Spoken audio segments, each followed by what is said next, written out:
छात्र जो है ध्यान दें। आज जो बताने चल रहे हैं वो प्रकाश का प्रवर्तन। तो प्रकाश का प्रवर्तन, बहुत सारे बच्चे ऐसे हैं, प्रवर्तन क्या है, तो इसके बारे में जो है पहले आप डिफिनेशन को याद करिए, तब उसके बाद समझाता हूं। आप देखिए, पहले डिफिनेशन क्या है। जब कोई प्रकाश की किरण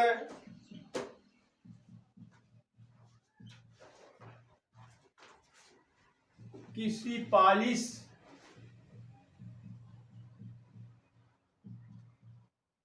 की गई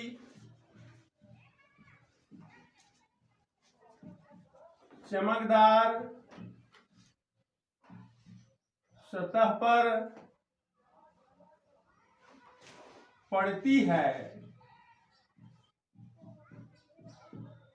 तो वह मुड़ जाती है।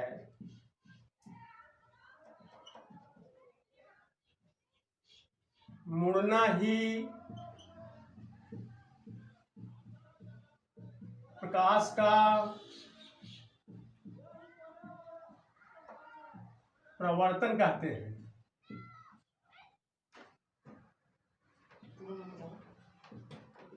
या दूसरी परिभाषा देखिए, या जब कोई प्रकाश की किरण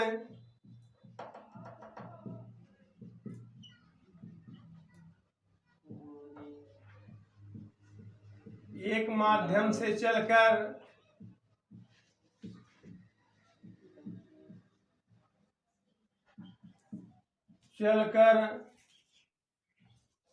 दूसरे माध्यम के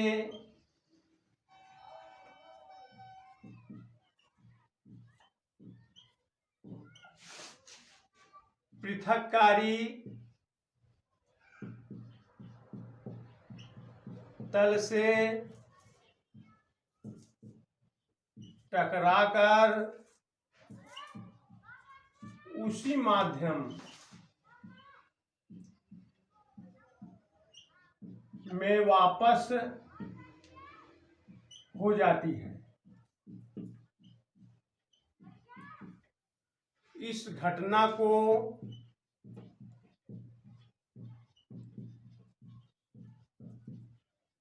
प्रकाश का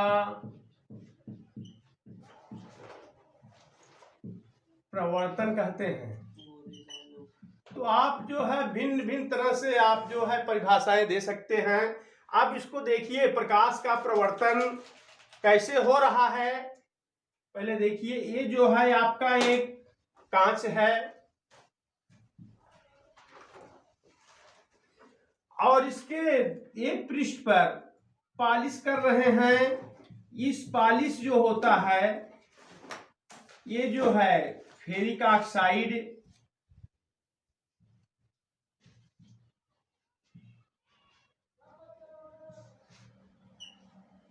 या तो चांदी की कलई करते हैं या पारे की कलई की जाती है। अब उसके बाद जो है ये जो है ये पृष्ठ जो है प्रवर्तक तल होता है। प्रवर्तक तल क्या है?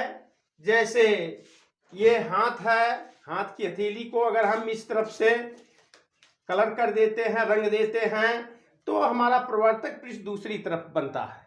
इस तरह से जो है ये प्रवर्तक पृष्ठ है और प्रवर्तक तल भी कहा जाता है।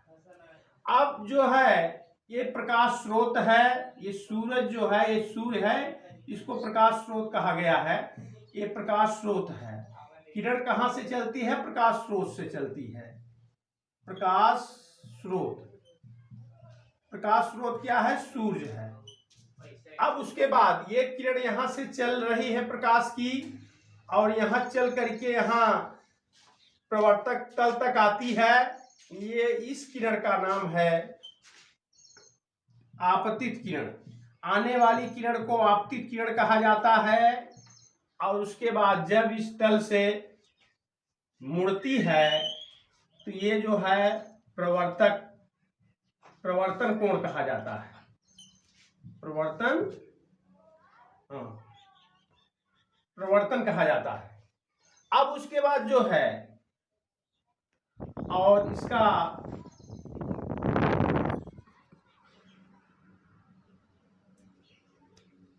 प्रवर्तित किरण है,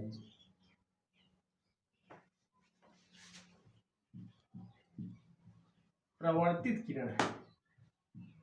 अब उसके बाद जो है यहां पर एक अभिलंब खींच देता हूं जो इसके साथ प्रवर्तक पृष्ठ के साथ 90 डिग्री बनाता है।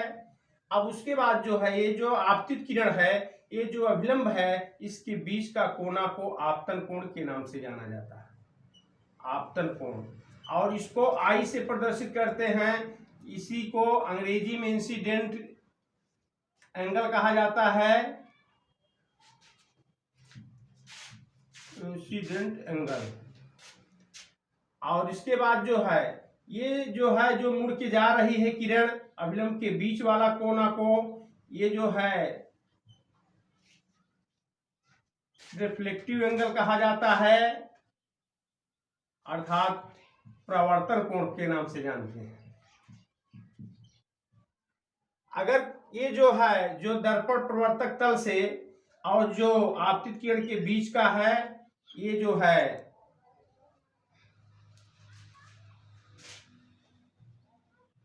अपवर्तक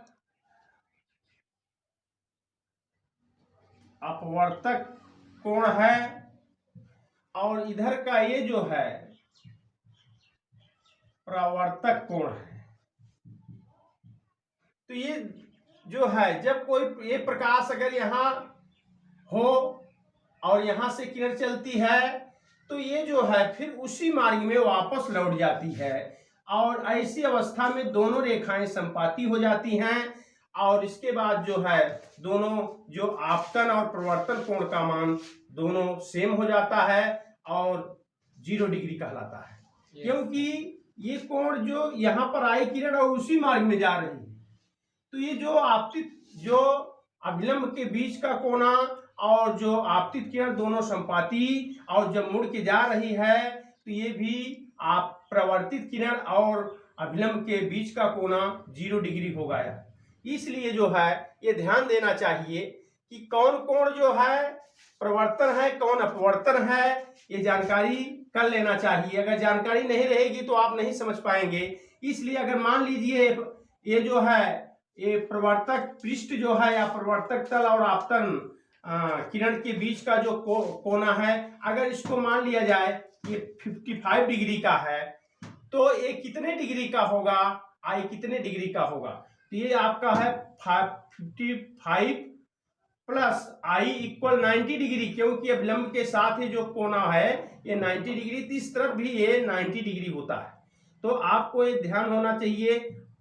और उसके बाद ये 90 माइनस 55, तो आई इक्वल इसका घटा दीजिए, और उसके बाद यहाँ 8 5 3 8 एक 35 डिग्री।